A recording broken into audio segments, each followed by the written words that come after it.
going on, guys? Alex here with 814 EDC, and today I'm ready to do my full review on the Kizer Knives Sheepdog Clutch Lock. So if you guys have been around the knife community for a while, you've known about the Sheepdog from Kizer. There's been a ton of different variations: XL, normal size, mini, micartas, titaniums, carbon fibers, flipper tabs, holes, thumb studs, you name it, they have probably made it. But surprisingly enough, this is the first variation of the Sheepdog that I've ever handled. I've always been kind of intrigued by them, and I've almost been super close to buying. Blade HQ has done a run of 10V ones, which is really cool. You don't see 10V too often in production knives. Actually, the only 10V knives that I've ever known about are the Spyderco Para 2 and Paramilitary 2 and Para 3. So when I saw 10V, I was really intrigued by that, and they had them in the mini and I believe the normal size. So I was super close to buying one of those, probably 5-6 times. Never did. So when I saw that this came into the Lefty passaround, which is where this is from, with a Kizer Brat and the Sheepdog as a sort of a package, for both knives, I was like, yeah, I want to check it out. And this is the newest one, of course, with the clutch lock. It's rocking some purple aluminum, and it has the hole and thumb stud combination. And this is a really good knife. I figured with as much hype as been around it and as many models as it's been made and different variations, that it had to be a good knife, and I was probably going to like it. And certainly I did. It's very ergonomic. It's very, beefy and kind of just, it's different than what I normally carry. It's just a cool looking knife. And it's been around for a while, and it's really cool to see Kizer still being able to, update and produce different models and different variations of the model, and being able to continue to do that. So, yeah, without further ado, we're going to get into ergonomics, materials. So like I said, this is rocking some purple aluminum scales. Feels really good. Has a great sort of matte finish to it. Of course, this has some milling in there. There is a deep carry pot clip that is kind of beefy and thick, which is normal for this specific model, the Sheepdog. And it is lefty or righty carry, which is really nice. Kind of goes well with the ambidextrousness of the clutch lock. Now, the clutch lock, of course, is by Kizer. It's their version of the Benchmade Axis style lock. And one cool thing about the clutch lock, which if you guys have seen my drop bear videos, is if you can take the scales off, they have multiple holes, and you get different springs, and you can set the tension and the detent to be either lighter or more of a snappy detent, which is really cool from kind of in the enthusiast sort of population of the EDC industry and EDC realm. Is one thing with kind of the Axis style locks is the detent was always just kind of mushy, and you didn't really get nice snappy detents. But now with the clutch lock, you can tune it yourself, make it make it stiffer, make it lighter, so on and so forth. So you can kind of tune it yourselves and make it what you want it to do, which is really cool. Of course, the blade shape is just a big, beefy sheep's foot. Nice 154 cm blade. That is the Sheepdog Knives logo, which is the designer behind this, and then the model is CO1C. There is a Kizer logo and 154 cm. You have a swedge built up top here with kind of a fuller. As for internal milling, there are actually inset liners, and then there is milling on both sides. Looks like two big pockets. It has actually a little bit of weight to it, but I think just the aluminum does that. But for what the knife is, it feels very substantial, and I definitely enjoy the the little bit of sort of weightness that it has to it. I definitely wouldn't want it to be any lighter, and I definitely don't think I would want it to be any heavier. But yeah, this is the only variation of the clutch lock Sheepdog as of right now, but I definitely can see them making some probably actually, is there? No, I think there might be a premium version of the liner lock, but I could see them making a premium version of the clutch lock as well, with maybe some fat carbon and Almax and stuff like that. But some bearings, comes down to a pretty thin grind. Feels almost like a hollow grind, but I believe it's just a flat. So yeah, I think that's all for materials. So we're going to talk about action next. And the detent is pretty good for, again, a Axis style lock knife.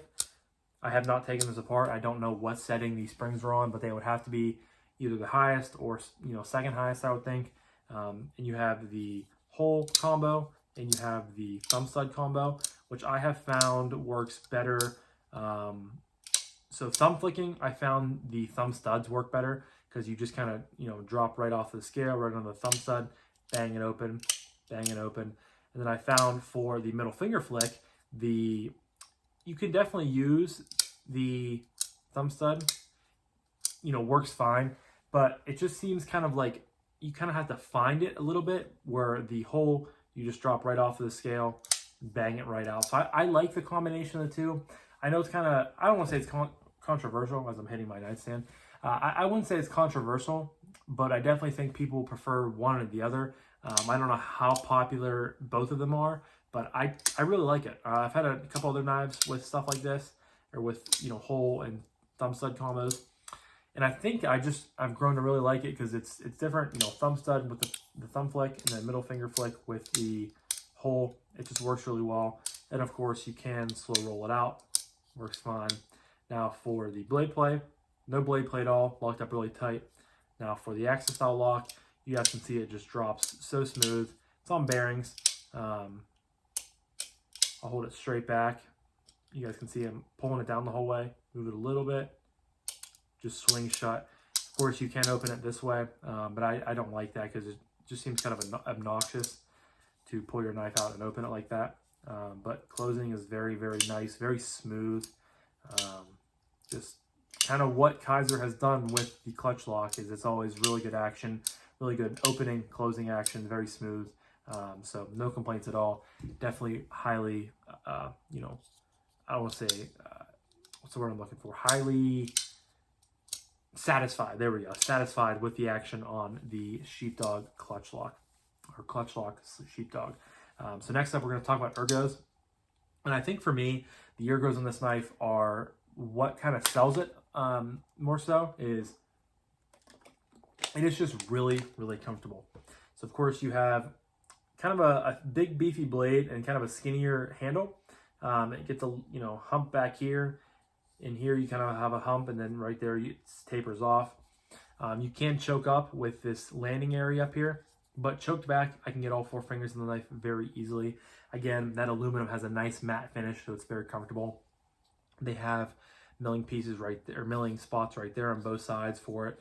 The pot clip, for being a loop over style deep carry clip, I like how sort of flat it is, which is nice because sometimes when you have real skinny clips, you can, you know, feel it a little bit more, but when it's kind of fat like this, actually, same thing happens with fat clips. Sometimes it tends to like sort of spread the hot spottiness a little bit more evenly, and other times it kind of makes more of a hot spot. But in this case specifically, I feel like it kind of lessens it a little bit. But choked back, I can get all 4 fingers on there. Pot clip, it does not, you know, provide a hot spot or anything like that.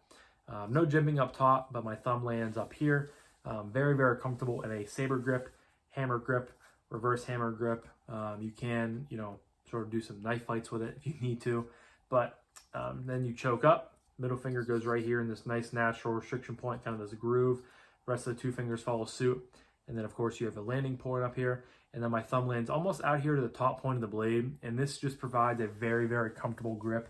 If you have to do some push cuts through cardboard, which this thing I think would eat through cardboard, the few pieces that I cut with it did really well.